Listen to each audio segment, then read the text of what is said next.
Alors, nous allons voir dans cette partie les bases de la cosmétologie. Alors, nous avons déjà vu dans la section 2, la session 2 sur la peau et les caractéristiques. Et ensuite, nous abordons la session 3 avec les bases de la cosmétologie. Alors, un cosmétique, c'est un produit, c'est une préparation non médicamenteuse qui est destinée aux soins du corps, à la toilette et à la beauté. Ce n'est pas un produit qui traite ou qui soigne, c'est un produit qui va améliorer et qui va garder en beauté ou en bonne santé. Alors au niveau des différents cosmétiques qu'on peut retrouver dans le commerce de manière générale, donc il y a les cosmétiques pour la peau, et là on va retrouver les crèmes, les émulsions, lotions, gels, huile pour la peau, tout ce qui est masque de beauté, les différents types de fond de teint, tout ce qui est poudre pour le maquillage, mais poudre aussi pour l'hygiène corporelle, les produits solaires, mais aussi les produits autobronzants, les produits pour le rasage, ainsi que tous les produits de maquillage et de démaquillage. Au niveau des différents cosmétiques pour l'hygiène, on va retrouver les pains et les savons pour la toilette, les différents types de déodorants, les produits d'hygiène dentaire et également les produits pour le bain et la douche.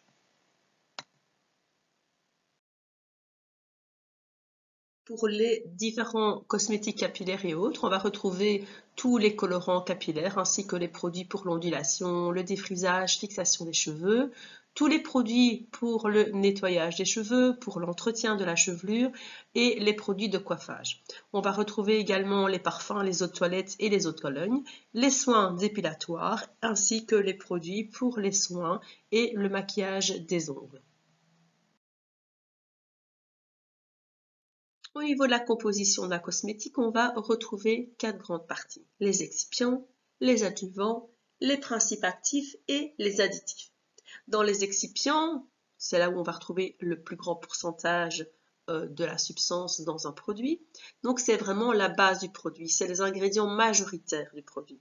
Et c'est aussi le véhicule des principes actifs, c'est lui qui va véhiculer le principe actif et va le diriger là où il est censé agir. On va retrouver 3 grandes catégories d'excipients, tout ce qui est phase aqueuse, donc l'eau thermale, les hydrolats. Les phases huileuses, on va retrouver les différents types d'huiles, l'huile végétale, animale, les huiles minérales aussi. On va retrouver les cires et les beurres, beurre de karité, beurre de cacao. Et aussi comme troisième catégorie, les alcools, dans les parfums par exemple.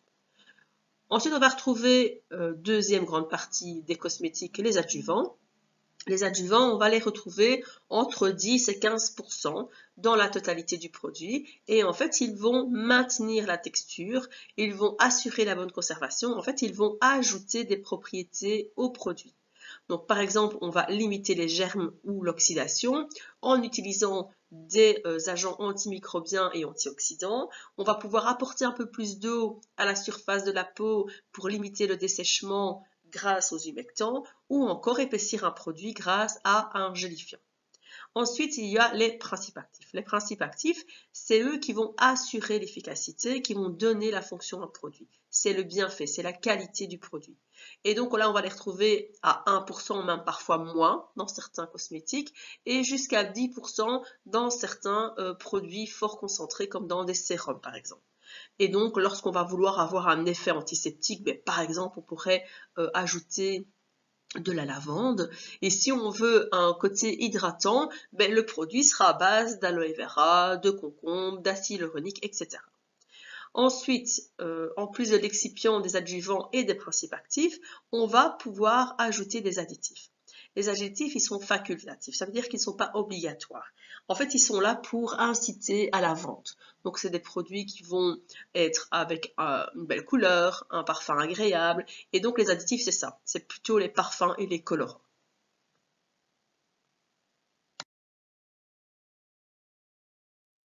Pour synthétiser un petit peu, donc ici, le produit cosmétique, on va revoir à 3 catégories, si on peut dire. Donc en fait, il y a l'ingrédient principal qui est composé de l'excipient. et des adjuvants. Donc on l'a vu tout à l'heure que l'adjuvant il était nécessaire hein, pour avoir une texture, pour avoir des agents opacifiants par exemple. Donc à ça on va ajouter les principes actifs qui vont donner le bienfait, les effets du cosmétique, et on pourra ajouter, si on le souhaite, des additifs qui vont reprendre parfums, colorants et parfois conservateurs. Donc conservateurs, vous allez les retrouver aussi bien dans les adjuvants que dans les additifs, parce que ils peuvent être plus qu'importants si vous achetez un produit d'e-commerce, ils vont être d'office, donc ils seront dans les adjuvants. Par contre, si vous faites un produit vous-même, vous n'êtes pas toujours obligé d'ajouter des conservateurs, et donc là, il fera plus partie des additifs.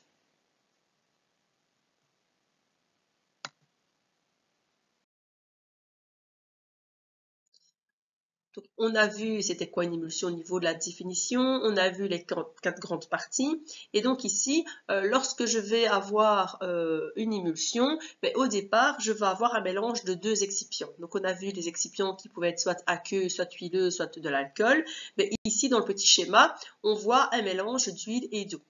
Et donc, pour avoir une émulsion, c'est toujours un mélange d'une huile et d'une eau en plus ou moins grande quantité. Donc, dans le premier schéma, on voit ici la phase 1 qui est une phase huileuse et une phase aqueuse en dessous. Et on voit finalement que ça ne se mélange pas. Mais grâce à l'émulsifiant, ces deux phases vont pouvoir se mélanger pour faire une émulsion et donc une crème. On va travailler sur des émulsions hydratantes et sur des émulsions nourrissantes. Donc quand on verra les émulsifiants, on verra aussi que certains émulsifiants sont plus faits pour faire des crèmes fluides, légères, hydratantes, fraîches, et d'autres émulsifiants avec d'autres ingrédients, on travaillera sur des crèmes qui sont plus cocoon, plus riches, plus couvrantes. Et donc en fait, c'est deux types d'émulsions complètement différentes qui ont des propriétés différentes. Donc H dans E, évidemment, c'est un tout petit peu d'huile dans beaucoup d'eau. Et donc, on va avoir un cosmétique qui restera plus à la surface, qui va apporter une hydratation et qui sera beaucoup plus fluide, beaucoup plus légère. Donc, cette émulsion, on va la retrouver dans les crèmes de jour, dans les laits démaquillants, dans les fonds de teint, par exemple, tout ce qui va rester à la surface. Et puis, on a les autres émulsions dans H, où là, on sera avec beaucoup d'huile dans un petit peu d'eau.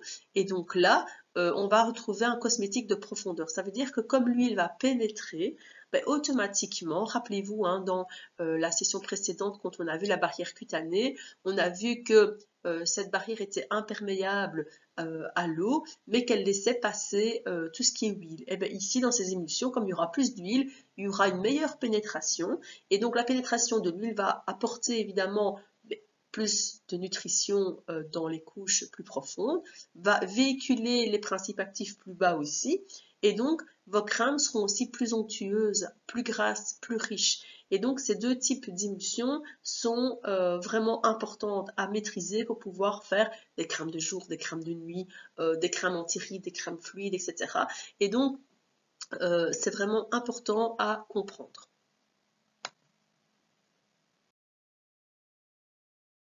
Alors on a vu que dans une émulsion il y avait beaucoup d'eau, donc c'est une base importante dans les cosmétiques, et en fait on va l'utiliser en très grosse quantité parce que pour le fabricant ça ne coûte pas cher, mais l'eau va pouvoir devenir très onéreuse pour le consommateur. En effet, l'eau entre en très grande quantité, on l'a dit, par exemple à 95% pour des lotions ou des gels à queue, entre 60 et 85% pour des émulsions aqueuses comme des crèmes par exemple, et jusqu'à 95% pour des shampoings.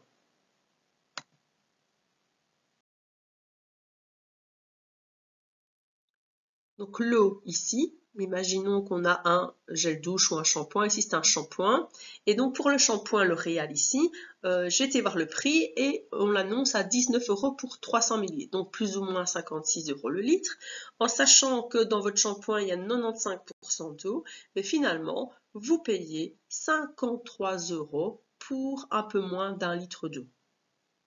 Donc ça veut dire que cette base, elle est très bon marché pour le fabricant et elle est très rentable aussi parce que finalement ça va rien lui coûter, mais vous quand vous achetez votre produit à 50 € le litre, vous donnez déjà 53 € pour 950 ml d'eau.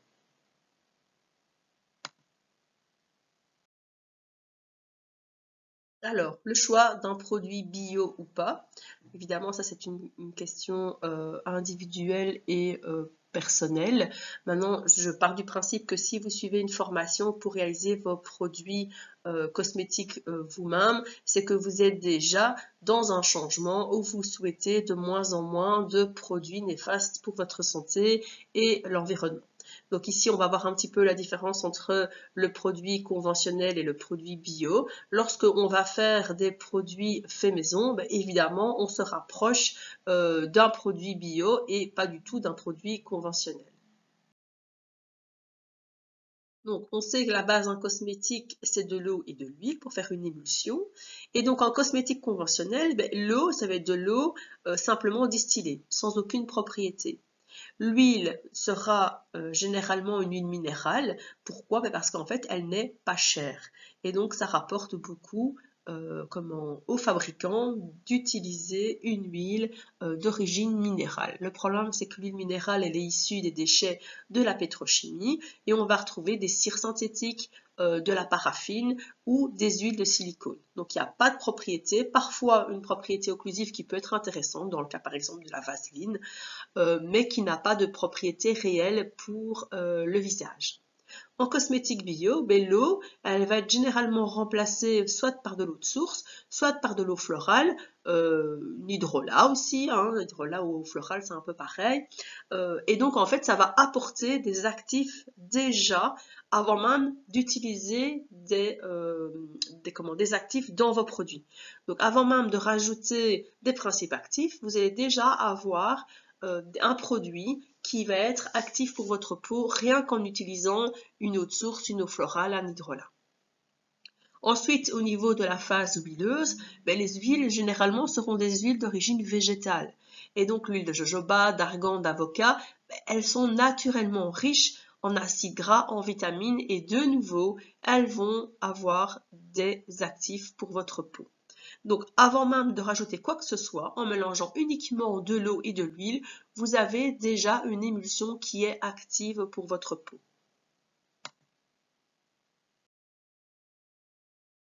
Alors, l'émulsifiant, donc pour rappel, l'émulsifiant, c'est ce qui va permettre à l'eau et à l'huile de se mélanger. Au niveau de la cosmétique conventionnelle, origine synthétique est souvent issue de la pétrochimie. Ça ne coûte pas cher pour le fabricant. Par contre, en cosmétique bio, les émulsifiants sont d'origine naturelle et végétale. Au niveau des conservateurs, du côté de la cosmétique conventionnelle, ils seront irritants et allergènes. On les retrouve souvent sous différents types de noms. Parabènes, mais par exemple, parfois ça sera sans parabènes, mais vous retrouverez du phénoxyéthanol, par exemple. Donc là, il faut faire fort attention aussi. Ce n'est pas parce que c'est sans parabènes que c'est d'office quelque chose de sain. En cosmétique bio, les conservateurs utilisés seront naturels ou feront partie d'une liste autorisée par les labels bio. Donc tout ce qui est naturel, c'est pépins de pamplemousse par exemple, ou les huiles essentielles. Et tout ce qui fera partie d'une liste autorisée par les labels bio, ce seront les alcools naturels, sous différents types de noms qu'on verra plus tard. Au niveau du parfum, là il sera d'origine synthétique en cosmétique conventionnelle. En cosmétique bio, généralement si on veut un parfum tout à fait naturel, on va utiliser des huiles essentielles et donc ça apportera en plus à la peau les bienfaits finalement des huiles essentielles.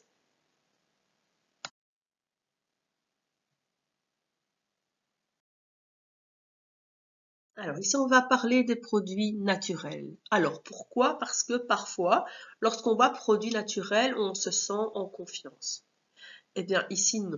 Il va falloir faire attention parce que produit naturel ne veut pas dire spécialement des produits qui seront bons pour la peau, pour l'environnement.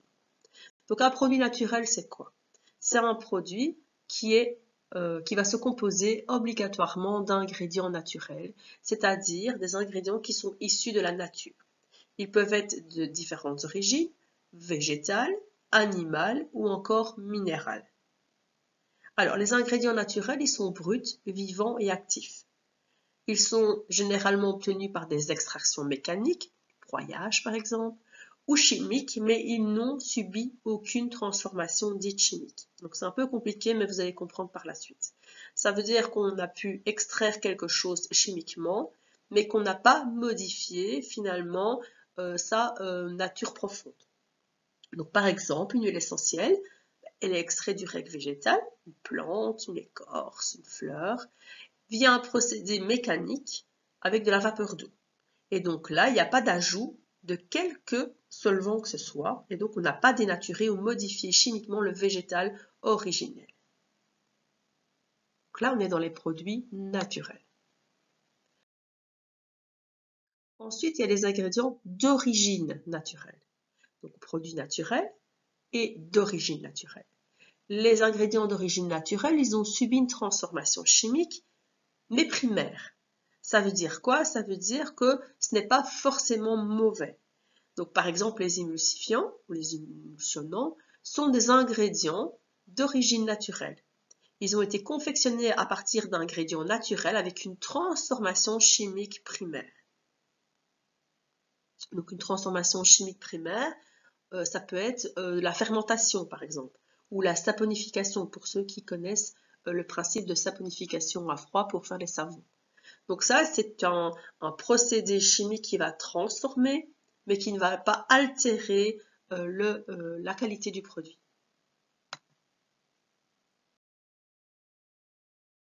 Alors ici, on va voir les ingrédients naturels ou dits naturels, mais ce sont des ingrédients positifs ou négatifs. Donc on va voir qu'un produit qui est dit naturel n'est pas spécialement bon pour votre corps, pour votre peau et pour l'environnement. Donc on a d'un côté les ingrédients, on va dire positifs, donc ici. Donc ce sont les ingrédients naturels ou d'origine naturelle.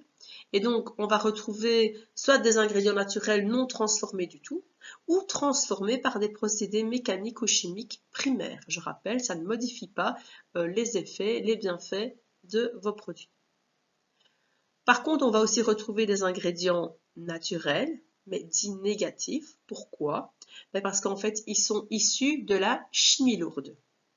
Ce sont des produits de synthèse, des huiles, des cires minérales dérivées de la pétrochimie, des silicones, certains conservateurs, certains parfums d'origine synthétique. Donc ces ingrédients, tout ce qui est huile, cire minérale, dérivés de la pétrochimie, tout ça, évidemment, ce sont des ingrédients naturels ou d'origine naturelle parce qu'ils ont été issus finalement de la terre, du pétrole, donc c'est naturel, mais ils ont subi de la chimie lourde. Donc ça a modifié aussi leurs bienfaits, leurs actifs. Et donc ces produits dits naturels n'ont absolument pas leur place dans des produits que nous allons faire, nous, de manière fait main. Donc dit naturel, oui, mais ce n'est pas des produits qui sont positifs, ils sont négatifs pour nos cosmétiques.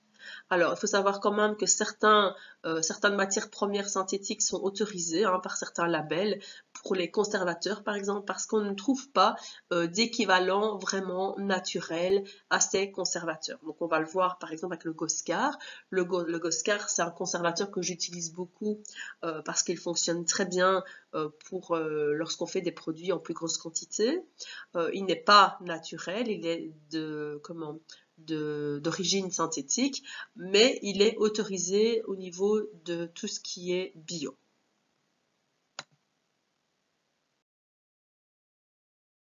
Alors, comme on vient de voir les produits naturels, d'origine naturelle, les produits qui sont avec des ingrédients positifs et négatifs, vous devez de votre côté être un peu curieux et aller voir un peu sur les étiquettes et voir un petit peu et ne pas vous fier à l'image parce que là on est vraiment sur le marketing. Donc par exemple, dans ce déodorant sans alcool avec des petites fleurs qui a l'air bien naturel, il est marqué sans alcool, il est bien indiqué que c'est des ingrédients d'origine naturelle, on voit des images. Donc là, évidemment, ça va être rassurant pour le consommateur, mais attention, il y a la réalité du produit et ça c'est dans la liste des ingrédients que vous allez le retrouver. Donc par exemple dans ce déodorant on va retrouver oui de l'alcool, malgré qu'il est noté sans alcool, ça va être des dérivés d'alcool, mais on va retrouver aussi des silicones qui sont très polluants et qui vont boucher les pores de la peau. On va retrouver de l'aluminium qui est, d'après les dernières constatations, parfois lié à certains cancers du sain, et on va retrouver aussi des additifs qui sont dangereux. Donc il faut vraiment faire attention, ne pas vous fier à la beauté du produit, à son emballage, mais être un peu curieux et aller voir un petit peu la liste des ingrédients. Alors, la liste des ingrédients, vous allez faire comment? Ben, soit vous allez sur une application, il y en a de plus en plus maintenant, ou alors simplement, vous allez apprendre à regarder cette liste pour donc INCI pour aller vérifier au moins les 4 ou 5 premiers ingrédients. En allant voir les 4 ou 5 premiers ingrédients, vous allez finalement voir quasiment la totalité du produit parce que comme ils sont représentés du plus grand pourcentage au plus petit, les 5 premiers vont représenter une très grosse partie de la quantité finale de votre cosmétique. Et donc, vous prenez les 5 premiers ingrédients et puis vous allez voir sur Internet, il y a aussi le flacon .free, donc .free, qui est très bien aussi et qui va vous donner la dangerosité de votre substance.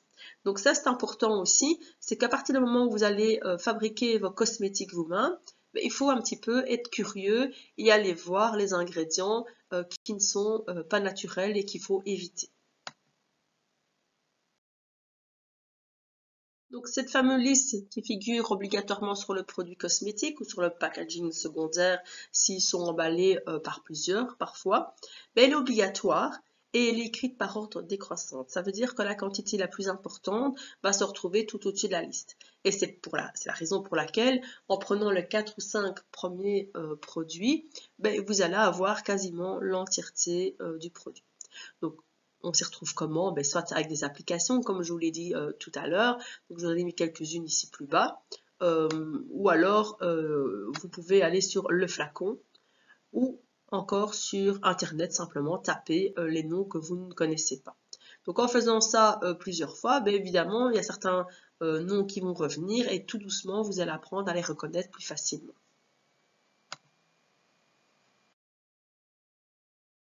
Alors, 15 ingrédients à éviter dans vos cosmétiques.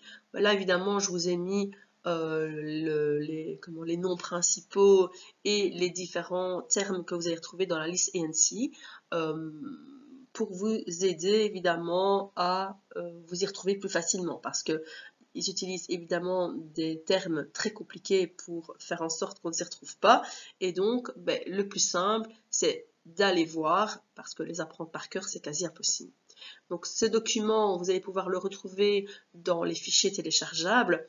Et donc, moi, je vous conseille vraiment de le télécharger et d'aller voir de temps en temps comment, lorsque vous avez un produit, si les ingrédients ne se retrouvent pas dans ces 15 ingrédients à éviter absolument.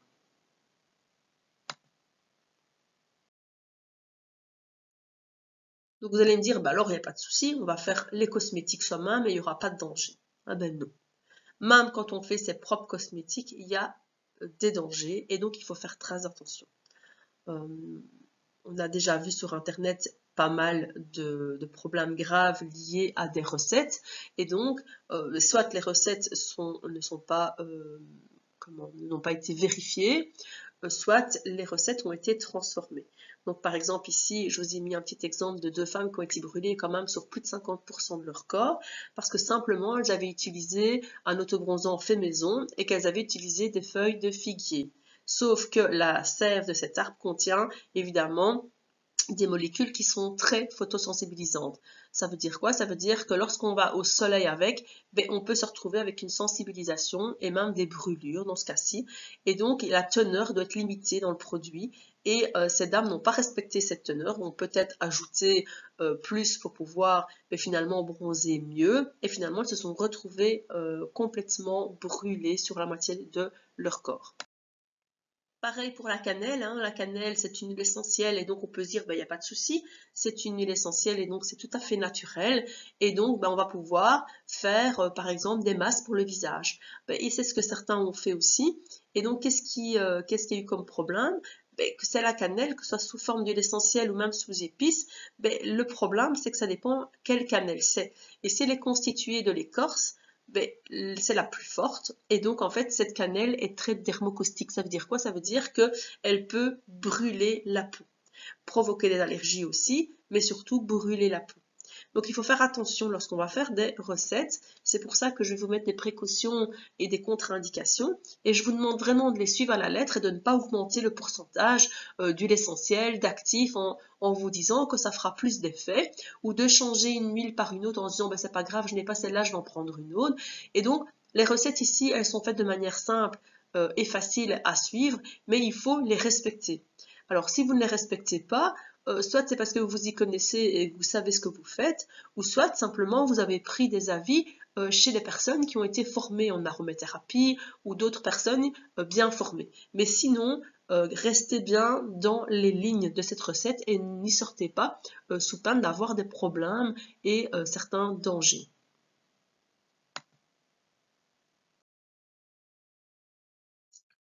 Il y a quand même beaucoup d'avantages à faire ces produits. Donc c'est vrai que si on respecte la recette et qu'on ne fait pas du n'importe quoi, ben évidemment, il y a plein d'avantages. On va prendre enfin un peu de temps pour soi.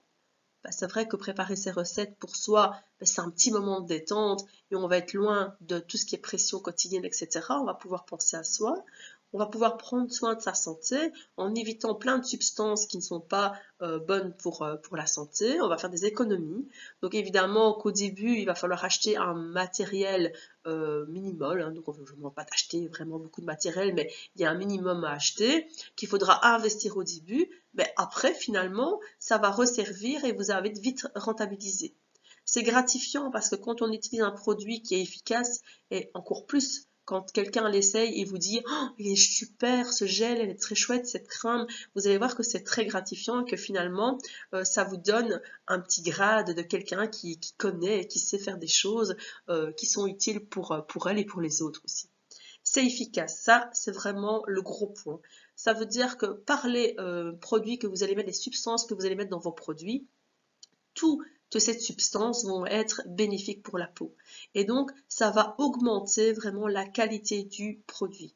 En plus, vous pourrez le faire personnaliser, ça veut dire qu'en fonction de votre type de peau, de vos besoins de la saison, etc., vous pourrez les changer. Ça veut dire qu'une crème que vous ferez en été, ben, la base sera pareille pour votre crème d'hiver, mais vous pourrez changer par exemple la quantité d'émulsifiant pour qu'elle soit plus onctueuse. Vous pourrez changer certains principes actifs parce que les besoins ne sont pas les mêmes. Donc, c'est vraiment des produits que vous pourrez personnaliser à vos goûts et à vos besoins.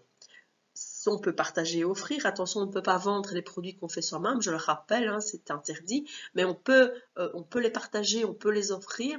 On peut faire par exemple aussi un petit atelier avec ses enfants, ses petits-enfants, avec de la famille, avec des amis. Et donc, bien sûr qu'on va pouvoir partager ce qu'on sait faire et profiter tous ensemble, finalement, de ce moment bien sympathique.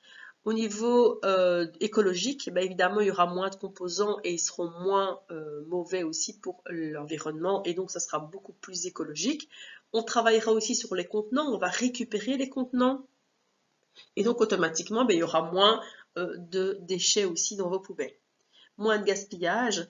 En fabriquant soi-même les produits, on gère les quantités, on fabrique seulement ce qu'on a besoin et on conserve les ingrédients pour une autre recette.